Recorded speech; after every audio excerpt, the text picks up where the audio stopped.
നമസ്കാരം. ഞങ്ങളിപ്പോൾ നിൽക്കുന്നത് തൊടുപുഴയിലെ ജ്ഞാനായ സഭയുടെ പള്ളിയിലാണ്. അതായത് ജ്ഞാനായ സഭയ്ക്ക് ഏറ്റവും കൂടുതൽ അംഗങ്ങളുള്ള ഒരു ഇടവകയായ ചുങ്കം സെൻറ് മേരീസ് ചർച്ച്. അതായത് ഇവിടെ പ്രശസ്തമായ ഒരു മരിയൻ തീർത്ഥാടന കേന്ദ്രമാണ്. ജ്ഞാനായ കാത്തലിക്സിന് ഇവിടെ തൊടുപുഴയെ കൂടുതലായിട്ട് അറിയാം. നമുക്ക് സീറോ മലബാർ സഭാംഗങ്ങളാണ് കൂടുതൽ. അതിൽ തന്നെ പെട്ട കോട്ടയം രൂപതയിൽപ്പെട്ട ജ്ഞാനായ സമുദായങ്ങൾ ഏറ്റവും കൂടുതലുള്ള ഇടവകയാണ് ചുങ്കം സെൻറ് മേരീസ് ചർച്ച്. അവിടെയാണ് നമ്മളിവിടെ നിൽക്കുന്നത്. ഷൈനിയും 2 മക്കളും ആത്മഹത്യ ചെയ്തൊരു വാർത്ത. അവരുടെ കുടുംബ ഇടവകയാണ് ഈ ചുങ്ക സെൻറ് മേരീസ് ചർച്ച് എന്ന് പറഞ്ഞ ഈ പള്ളി. ഇവിടെയാണ് ഷൈനിയും കുട്ടികളെയും അവർ അന്ത്യവിശ്രമം കൊള്ളുന്നത് ഇവിടെയാണ്. ഞങ്ങൾ ഈ പറയാൻ ഉദ്ദേശിച്ച കാര്യം അതല്ല. കാരണം ഞങ്ങളിവിടെ വന്നു, പലരുമായിട്ട് അഭിപ്രായം എടുത്തു. നമ്മളറിയാൻ മേലാത്ത പല ദുരൂഹതകൾ ഈ മരണത്തിന് പിന്നിലുണ്ടെന്നാണ് ഞങ്ങൾക്ക് മനസ്സിലാക്കാൻ സാധിച്ചത്. അപ്പോൾ നമ്മളറിയാമല്ലോ, നമ്മളിപ്പം ഇവിടുത്തെ വികാരിയച്ഛൻ അതിനെ ഞങ്ങൾ കാണാൻ പോയിരുന്നു. പലരും ഇവിടെ അഭിപ്രായപ്പെട്ട് വിടുന്നുണ്ട്. ഇവിടെ ഈ ഇടവകയ്ക്ക് പല കുടുംബക്കൂട്ടായ്മയുണ്ട്. എന്തുകൊണ്ട് ഇത്ര നാളായിട്ടും ഈ വിഷയം ഇവിടുത്തെ അച്ഛന്മാരോ വൈദികരോ അല്ലെങ്കിൽ ഇവിടുത്തെ കന്യാസ്ത്രീമാരോ ഒന്നും അറിയാൻ ശ്രമിച്ചില്ല, ഷൈനി പറഞ്ഞു കാണില്ലേ എന്നൊക്കെയുള്ള ചില സംശയങ്ങൾ പൊതുസമൂഹത്തിനുണ്ടാകാം.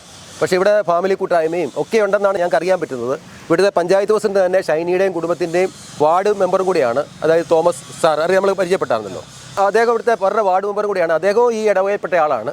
അപ്പോൾ അദ്ദേഹമൊക്കെ ഞങ്ങൾ സംസാരിച്ചു. അങ്ങനെയാണ് ഞങ്ങൾ ഈ പള്ളിയിൽ എത്തുന്നത്. അപ്പോൾ ഇവിടെ വേണ്ട കാര്യങ്ങൾ അപ്പോൾ ഞങ്ങളിവിടെ വന്നപ്പോൾ ഞങ്ങൾക്ക് ഒത്തിരി സന്തോഷം തോന്നി. ഒരു മരിയൻ തീർത്ഥാടന കേന്ദ്രമാണെന്ന് ഞങ്ങൾക്ക് മനസ്സിലാക്കാൻ സാധിച്ചു. പക്ഷേ ഞങ്ങളെ ഏറ്റവും അധികം അസ്വസ്ഥമാക്കിയ കാര്യം അതൊന്നുമല്ല. ഇവിടുത്തെ വികാരിയച്ഛനെ കാണാൻ ചെന്നു. ആദ്യം ഞങ്ങൾ അസിസ്റ്റൻറ്റ് വികാരിയച്ഛനെയാണ് കണ്ടത്. അപ്പോൾ അദ്ദേഹത്തെ കാണാൻ പോയപ്പോൾ വികാരിയച്ഛനെ കാണുമെന്ന് പറഞ്ഞു. അപ്പോൾ ഞങ്ങൾ അദ്ദേഹത്തിന് പെർമിഷൻ എടുത്ത് അദ്ദേഹത്തെ കാണാൻ ശ്രമിച്ചു. ആദ്യം ഞങ്ങൾക്ക് നല്ലൊരു സ്വീകരണം തന്നു. അപ്പോൾ ഞങ്ങൾ ചാനലിൽ നിന്നാണ് വന്നിരിക്കുന്നതെന്ന് പറഞ്ഞപ്പോൾ അദ്ദേഹം ഞങ്ങളോട് കൈ കാണിച്ചുകൊണ്ട് ഞങ്ങളോട് പറഞ്ഞത് എന്താണെന്ന് പറഞ്ഞാൽ, എനിക്ക് ഇതിനോട് ഒന്നും പറയാൻ താല്പര്യമില്ല എന്നിങ്ങനെയാണ് ഞങ്ങളോട് പറഞ്ഞത്, വളരെ ധാർഷ്ട്യത്തോടെ.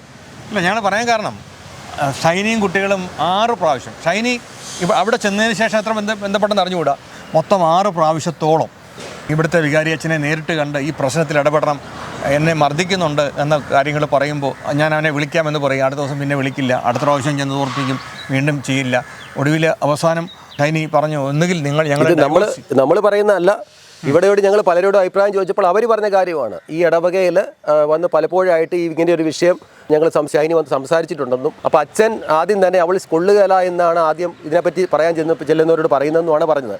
ആ രീതിയിൽ തന്നെ വികാരിയച്ഛൻ്റെ അടുത്തും വന്നിട്ടുള്ളതായിട്ടാണ് തന്നെയാണ് ഇവിടുത്തെ ആൾക്കാർ സംസാരിക്കുന്നത്. അപ്പോൾ 6 പ്രാവശ്യം ഇവിടെ വന്നിട്ട് വികാരിയച്ഛനോട് നേരിട്ട് കണ്ട് ഈ വിവരങ്ങൾ പറഞ്ഞു, ഒന്നുകിൽ ഞങ്ങളെ ഡൈവോഴ്സിന് അനുവദിക്കുക, അല്ലെങ്കിൽ ഞങ്ങളെ നോബിയോട് പറഞ്ഞിട്ട് ഞങ്ങൾക്ക് ഒന്നിച്ച് താമസിക്കാനുള്ള സൗകര്യം ഉണ്ടാക്കി തരിക.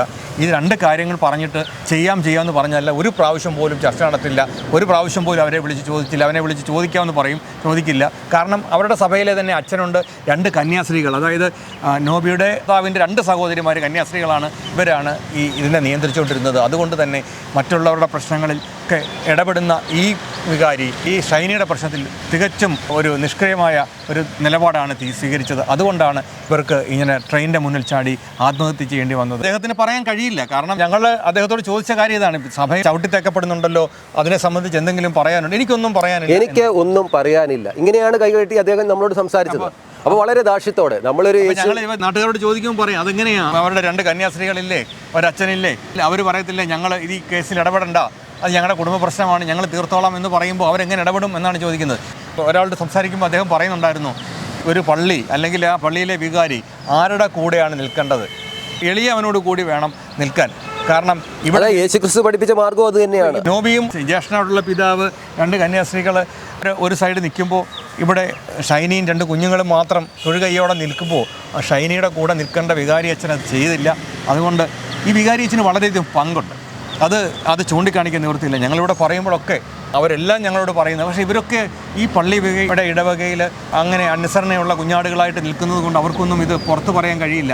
അതുകൊണ്ട് ഒരു ക്യാമറയുടെ മുന്നിൽ ഇതൊന്നും പറയുന്നില്ല.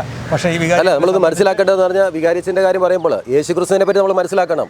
ആ യേശുക്രിസ്തു ഈ ലോകത്ത് വന്ന് പ്രാർത്ഥനയും ഉപവാസവുമായിട്ട് ഇരിക്കാൻ വേണ്ടിയല്ല, അദ്ദേഹം പ്രശ്നങ്ങൾ പരിഹരിക്കാനാണ്, തൻ്റെ അടുത്തുള്ള ആൾക്കാരുടെ പ്രശ്നങ്ങൾ പരിഹരിക്കാനാണ് യേശുക്രിസ്തു തയ്യാറായിട്ടുള്ളത്. ഒപ്പം തന്നെ യേശുക്രിസ്തു പ്രശ്നമുള്ളവനെ അവിടെ ചെന്ന് പ്രശ്നങ്ങൾ പരിഹരിക്കാനും ശ്രമിച്ചിട്ടുണ്ട്. പക്ഷേ ഇപ്പോഴുള്ള ഒരു വൈദികരൊക്കെ ഇങ്ങനെ കാണുമ്പോൾ ഇവരൊക്കെ ഈ ക്രിസ്തുവിൻ്റെ അനുയായികളാണോ എന്ന് നമ്മൾ അതിശയിച്ചു പോവുക. നമ്മൾ കണ്ടതല്ലേ. പള്ളി ഇതാണ്, ഇവിടെയാണ് അടക്കം ചെയ്തിരിക്കുന്നത്. അപ്പം നമുക്ക് അങ്ങോട്ട് പോയുള്ള കാണാം. ഓക്കെ.